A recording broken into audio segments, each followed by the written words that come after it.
Hello and welcome back to the Guns and Glory Show. I wanted to talk about Hunter Biden and this 4473. He was supposedly lying on it about his drug use, and a couple things immediately came to mind. First thing is, well, if one of us had done that, we'd be in jail, but it's one law for thee and another for me. If there was any integrity in the White House, Joe would have gone up on the stage and said, you know what? I may or may not agree with this law, but this is my son, so he'll be held to a higher standard instead of getting him off. I guess Hunter Biden's used to getting off. So, the Fifth Amendment says that we don't have to testify against ourselves in a criminal trial. So, the right not to self-incriminate. Again, right to privacy. So, in the Bill of Rights, the right to not self-incriminate is pretty well established.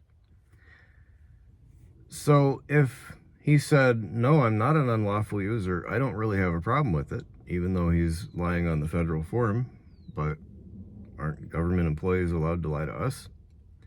If he said yes, then they're not going to sell it to him. And if he said, well, if he left it blank, again, they're not going to sell it to him, so he doesn't have a choice. Excuse me. Then there's the 10th Amendment. The 10th Amendment says that, well, it says a couple things. It says if something isn't mentioned in the Constitution, then it's left to the states to decide, or for the people to decide, because we have the right to vote. And it says we can't like print money, for example, at the state level. So, since drugs of any kind are not mentioned at the federal level, they're left to the states to decide. The federal government doesn't have any jurisdiction over it, so the ATF or the DEA shouldn't exist. And the ATF, FBI, all that shouldn't have anything to do with it. And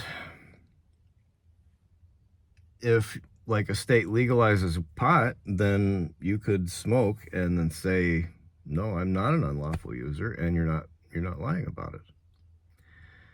So right off the bat, there's a couple issues presented with it that presented with this 4473 that are blatantly unconstitutional, not to mention the Second Amendment shall not be infringed. Now, if the Second Amendment says shall not be infringed, then the ATF doesn't have jurisdiction over firearms. And if the 10th Amendment says if it's not mentioned in the Constitution, then it's up to the states to decide, then they don't have the right to regulate alcohol or tobacco. Or firearms. Something to think about.